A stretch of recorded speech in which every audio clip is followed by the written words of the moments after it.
बिस्मिल्लाहिर्रहमानिर्रहीम अस्सलामु अलैकुम वरहमतुल्लाहि वबरकातुहू। मोहतरम नाज़रीन, अक्सर ये देखा गया है कि हज में जाने वाले साथी ज़िंदगी के अंदर में आम तौर पर एक ही बार सफ़र करते हैं। हज से पहले अक्सर इन साथियों का सफ़र बैरूनी मुल्क का हुआ नहीं होता, फ़्लाइट का सफ़र किया नहीं होता, तो फ़्लाइट के एतबार से जो कवानीन है उससे वाकिफ़ियत नहीं होती, जिसके नतीजे के अंदर में सामान के पैकिंग के अंदर में कुछ गलतियाँ होती है और जिन गलतियों के बाद एयरपोर्ट पर वो गलतियाँ उनके लिए परेशानी का सबब बनती है।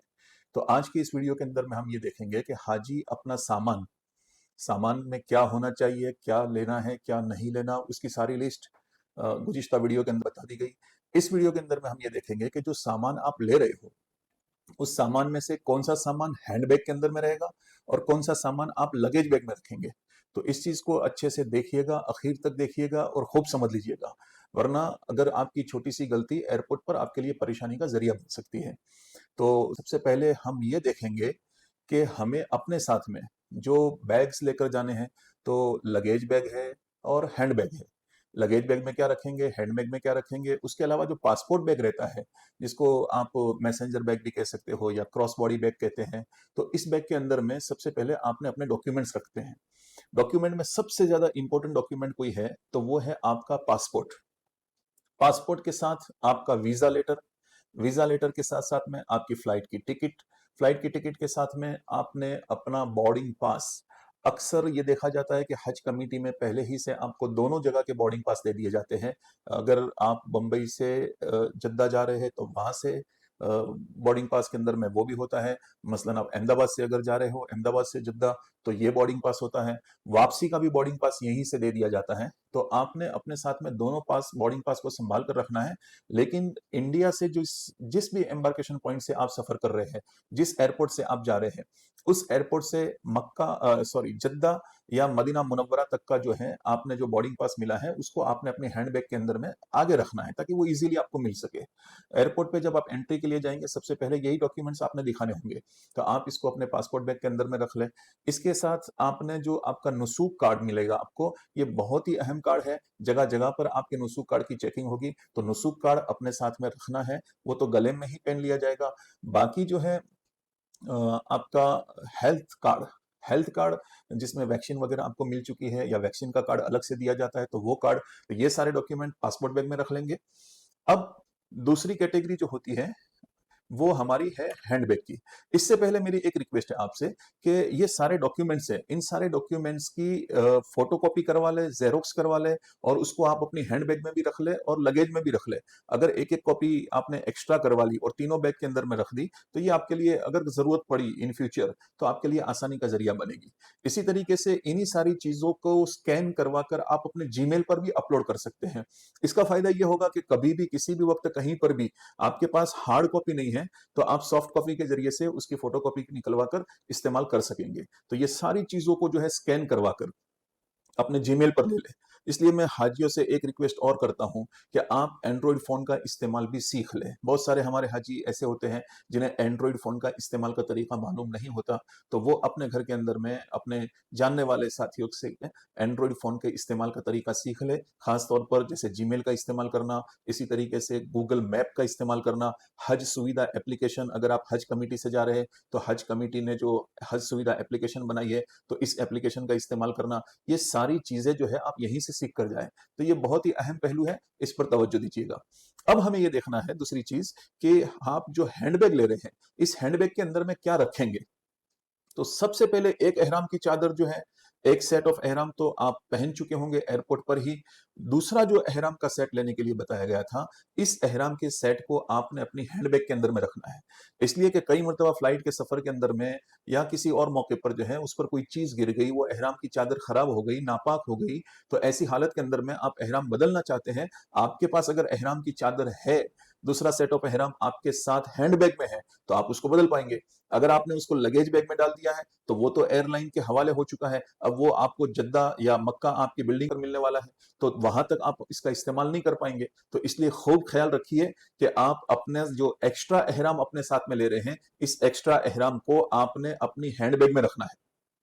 एहराम के अलावा दो जोड़ कपड़े जो हैं वो आपने अपनी हैंडबैग के अंदर में रखने हैं। अगर तीन जोड़ रख सकते हैं तो तीन जोड़ कपड़े रख ले।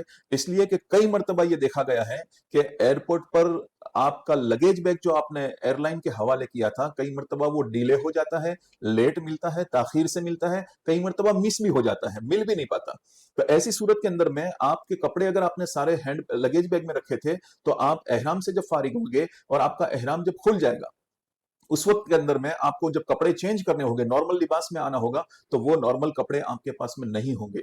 इसलिए नॉर्मल 2-3 जोड़ी कपड़े जो है, आप कुर्ता पायजामा जो भी आप पहनते हैं, वो कपड़े जरूर अपनी हैंडबैग के अंदर में रखें। इसके साथ साथ में पावर बैंक जो है, पावर बैंक आप लगेज बैग में नहीं रख सकते, ये लगेज के अंदर में रिस्ट्रिक्टेड है, पाबंदी लगाई गई है उस पर। पावर बैंक आप जो साथ में ले रहे हैं, उसको आपने अपने हैंडबैग के अंदर में रखना है। और उसके साथ आपकी जो भी मेडिसिन ले रहे हैं, ये सारी मेडिसिन जो है आप अपनी हैंडबैग में रखिए, विथ प्रिस्क्रिप्शन, डॉक्टर के प्रिस्क्रिप्शन के साथ में, ताकि कहीं पर भी कोई अगर इसके बारे में पूछता है तो आपके पास प्रिस्क्रिप्शन है, आप दिखा सकते हैं। मेडिसिन जितनी भी ले रहे हैं, आप अपनी हैंडबैग के अंदर में रखिए। इसी तरह ड्राई नाश्ता जो आप अपने साथ में ले रहे हैं, सूखा नाश्ता, तो ये नाश्ता भी जो है आप अपनी हैंडबैग में रखिए, कुछ मिकदार के अंदर में। एक्स्ट्रा आप लगेज के अंदर में रख सकते हो, लेकिन कुछ मिकदार के अंदर में हैंडबैग में रखिए। कई मरतबा ये होता है कि एयरपोर्ट पर फ्लाइट डिले हो जाती है, टेक्निकल इश्यूज होते हैं, फ्लाइट के अंदर में ताखीर हो जाती है। ऐसी सूरत के अंदर में जद्दा एयरपोर्ट पर पहुंचने के बाद में बसेस वगैरह के निज़ाम में ताखीर होती है, तो ऐसी सूरत के अंदर में आपको भूख लगती है। एयरपोर्ट पर खाना तो अल्हम्दुलिल्लाह मिलता है, बट वो काफ़ी महंगा होता है, तो वहां पर हाजी जो है वो हर चीज़ को रियाल में काउंट करता है और फिर इंडियन करेंसी में कन्वर्ट करता है, तो वो चीज़ उसको बहुत महंगी मालूम होती है। तो इसलिए बेहतर यह है कि आप अपने साथ में सूखा नाश्ता, कुछ ऐसा ड्राई फ्रूट्स वगैरह जो है अपने साथ में आप हैंड बैग के अंदर में रख ले, ताकि जो है आप उसको ज़रूरत पड़ने पर अपने जिस जगह पर भी है आप वहां उसका इस्तेमाल कर सकते हैं। तो अब ये देखेंगे हम कि कौन सी चीजें जो है ये हैंडबैग के अंदर में परमिसिबल नहीं है, इसकी इजाजत नहीं है। देखिए बहुत सारी चीजें हैंडबैग में भी आप नहीं रख सकते। उसमें जैसे मॉइस्चराइजर क्रीम है, आपका कोई भी लिक्विड फॉर्म के अंदर में, लिक्विड के अंदर में ये गुंजाइश होती है कि 100 ml से कम है, 100 ml से कम है, तो वो जैसे परफ्यूम वगैरह कोई ऐसी चीज है तो आप रख सकते हैं, इत्र वगैरह। लेकिन जो फ्लेमेबल यानी जिससे आग लग सकती है या ऐसी किसी दूसरों को नुकसान पहुंचा सकती है, ऐसी लिक्विड चीज 100 ml से कम भी मिकदार के अंदर में आप अपने साथ में नहीं रख सकते। हनी यानी शहद वगैरह जो है ये आप अपने साथ में नहीं रख सकते। तो इस तरह की जो है कोई भी लिक्विड फॉर्म की चीज जो है ये आप अपने साथ में नहीं रखेंगे हैंडबैग के अंदर में। मैच बॉक्स, माचिस जिसको कहते हैं, ये भी हैंडबैग के अंदर में ममनू है। सिगरेट लाइटर, ये भी हैंडबैग के अंदर में ममनू है। ये दोनों के अंदर में, इवन लगेज के अंदर में भी आप इसको नहीं रख पाएंगे। इसी तरह से जो है छुरी वगैरह, सुई धागा है, सीजर है, रेजर है, कोई भी ब्लेड है, ये सारी चीजें जो है ये हैंडबैग के अंदर में ममनू है। इन शॉर्ट आप इतना समझिए कि ऐसी शार्प चीज, नोकीली चीज जिससे किसी दूसरों को तकलीफ पहुंचाई जा सकती है, वो सारी चीजें हैंडबैग के अंदर में ममनू है। नेल कटर है, ये भी हैंडबैग के अंदर में ममनू है। और इसके साथ में सुपारी वगैरह खाने के जो आदी होते हैं वो उसको काटने के लिए जो है एक टूल इस्तेमाल करते हैं, जिसको बीटल नट कटर कहा जाता है। इसका इस्तेमाल भी जो है आप अपने इसको भी आप अपने हैंडबैग के अंदर में नहीं रख सकते। और साथ साथ में आप छतरी वगैरह जो है ये भी हैंडबैग के अंदर में नहीं रख पाएंगे। आप टॉर्च जो या फ्लैश लाइट, ऐसी कोई भी चीज आपके पास में है तो ये भी हैंडबैग के अंदर में रखना ममनू है। आपने कपड़े सुखाने के लिए कोई डोरी, रस्सी वगैरह ले रखी है, तो ये रस्सी भी जो है आप हैंडबैग के अंदर में नहीं रख सकते। इसी तरीके से सेलो टेप वगैरह जो आप पैकिंग के लिए अपने साथ में ले रहे हैं, ये सेलो टेप वगैरह भी आप हैंडबैग में नहीं रख सकते, आप इसे अपने लगेज बैग के अंदर में रखेंगे। तो ये चीजें आपने ख्याल करना है कि हैंडबैग के अंदर में नहीं रखनी।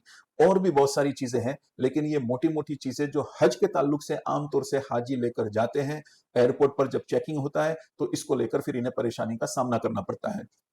एयरपोर्ट के अमले से फिर हाजी रिक्वेस्ट करते हैं कि हम इसको बाहर अपने रिश्तेदारों को पहुंचा दें, लेकिन उसकी भी इजाजत नहीं मिलती, वो चीजें उनको एयरपोर्ट ही पर छोड़ देनी पड़ती हैं। तो आप इन चीजों से ख्याल रखिए, अपने साथ में नहीं लेना। आपने जो अपना जो लगेज ले रहे हैं उसमें भी कुछ चीजों की पाबंदी है। ये नहीं कि ये चीजें आपको हैंडबैग में अलाउड नहीं है तो आप लगेज में लेकर जाएंगे। वो कौन सी चीजें हैं तो ये देख लीजिए कि ये भी वही चीजें हैं, जैसे खास तौर पर लिक्विड वगैरह, फ्लेमेबल ऑयल है, कुकिंग ऑयल है, केरोसिन है, इस तरह की कोई भी चीज, मैच बॉक्स है, माचिस जिसको कहते हैं हम, दिया सिलाई, सिगरेट लाइटर है, ये ममनू है। स्टोव जो लेते हैं, स्टोव का ले जाना भी ममनू है। कुकिंग ऑयल में बता चुका हूं। टोबैको, टोबैको का लेना भी जो है ये ममनू है। लोग लेकर जाते हैं लेकिन अगर पकड़े गए तो उनके लिए मसाइल खड़े हो सकते हैं, इसलिए इससे भी एहतराज करें। और एक खास चीज जिसको हम कहते हैं ड्राई कोकोनट, या जिसको बोलते हैं नारियल, तो ये नारियल जो ड्राई नारियल जो होता है, सूखा नारियल जो होता है, ये ड्राई कोकोनट भी जो है ये आप अपने साथ में नहीं ले जा सकते, ये सऊदी के अंदर में ममनू है। इसी तरह खसखस ये भी सऊदी के अंदर में खास तौर पर ममनू है। किसी भी तरह के ड्रग्स जो नशे के लिए इस्तेमाल होते हैं, नशा आवर ड्रग्स होते हैं, जब अब वो कोई भी शक्ल के अंदर में हो, वो सारी चीजें जो है ये वहां पर ममनू है। अगर कोई एयरपोर्ट पर पकड़ा जाता है तो इसके लिए बड़ी सख्त सजा होती है। भूल कर भी जो है आप ऐसी चीज अपने साथ में न ले। बकेट जो होता है बड़ा सा, लोग कई मरतबा सोचते हैं आपको वहां पर मिल जाएगा अपनी बिल्डिंग के अंदर में, यहां से उठाकर लेकर जाने की जरूरत नहीं है। और कुछ जो है आप बैग्स वगैरह जो लगेज बैग बना रहे हैं, तो कुछ लोग जो है लगेज बैग को रस्सी के जरिए से बांध लेते हैं, तो ये रस्सी से बांधना भी ममनू है। इस तरह से बांधा हुआ बैग जो है आपको अलाउड नहीं किया जाएगा। जैसा मैंने पहले वीडियो में बताया था कि उसको आप रैप करवा ले ताकि वो जो है महफूज हो जाए।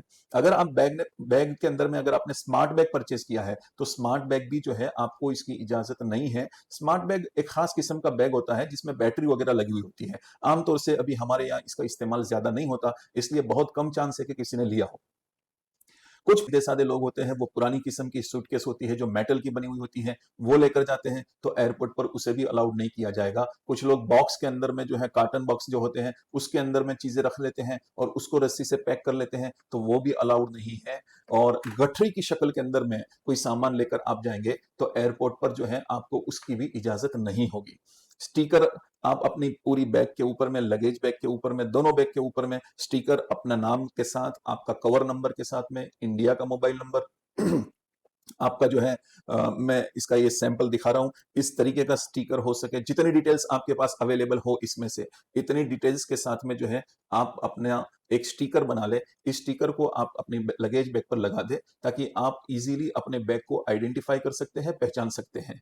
तो ये कुछ मोटी मोटी जानकारी थी कि हज में एयरपोर्ट पर क्या चीजें आपके लिए रुकावट का जरिया बन सकती है। तो इन चीजों को जो है मैंने आपके सामने बता दिया है, तो इसको सामने रखकर आप अपनी तैयारी कीजिएगा। और भी कुछ तरह की चीजें जो नुकसान पहुंचा सकती है, इस तरह के हजार्डियस जिसको चीजें कही जाती है, फ्लेमेबल चीजें कही जा सकती है, कुछ शार्प वेपन्स वगैरह होते हैं, उस तरह की चीजें जो है ये सारी चीजें ममनू होगी। तो इन सारी चीजों से जो है हमें एतराज करना है। किसी साथी ने ये सवाल पूछा था कि गुज़िश्ता वीडियो में ये बताया गया था कि आप फंगल इन्फेक्शन से बचने के लिए जो है एंटी फंगल क्रीम अपने साथ में रख लें। तो उस ताल्लुक से ये सवाल था कि उसके अंदर में खुशबू होती है। तो अर्ज ये है कि अगर आप कैंडिड, ये एक ब्रांड है, इस ब्रांड की अगर आप कैंडिड, और भी ब्रांड मिल सकती है लेकिन ये ब्रांड मेरे सामने है इसलिए मैं आपको अर्ज कर रहा हूं कि मैंने इसको देखा है कि इसके अंदर में किसी भी तरह की कोई खुशबू नहीं होती। तो इसका जो है आप हालत एहराम के अंदर में भी इस्तेमाल कर सकते हैं। इसी तरह क्लोट्रीमेजोल डस्टिंग पाउडर आता है, उसमें भी आप देख लीजिए कि अगर कोई खुशबू वगैरह का मिलता है मार्केट के अंदर में, उसका भी आप इस्तेमाल कर सकते हैं।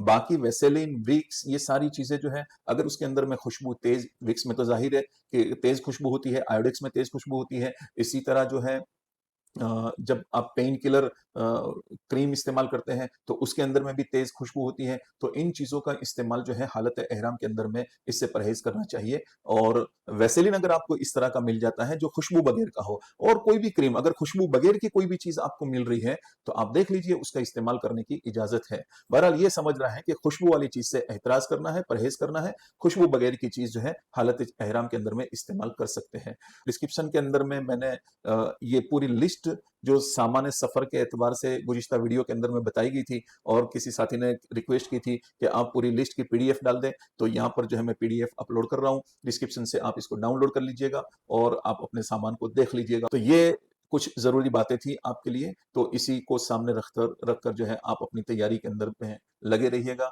चलना उम्मीद है कि आपने शुरू कर दिया होगा। एक बार फिर से आपसे दरखास्त करता हूँ, रिक्वेस्ट करता हूँ कि अगर आपने चलना शुरू नहीं किया तो आप चलना शुरू कर दे। आप जब मक्का पहुंचेंगे और वहां से जब मीना, मुजदलिफा, इन सारे मकामात पर आपने जाना होगा, उस वक्त जो है आपको इस चीज का एहसास होगा कि वो चलने के बारे में अगर काश हमने या अपने वतन के अंदर में रहते हुए थोड़ी सी मशक कर ली होती तो आज हमारे लिए आसानी हो जाती। तो अभी से अगर शुरू नहीं किया तो आज ही से बिस्मिल्लाह कर दीजिए। इसी तरह की वीडियो लेकर इंशाल्लाह हम आपकी खिदमत के अंदर में हाजिर होते रहेंगे। आप अपने लाइक्स के जरिए से, आप अपने कमेंट्स के जरिए से और दूसरे साथियों को शेयर करके जो है हमारी हिम्मत और हमारा हौसला बढ़ाते रहेंगे। इसी उम्मीद के साथ दुआओं का तालिब। अस्सलामु अलैकुम रहमतुल्लाहि व बरकातुहू।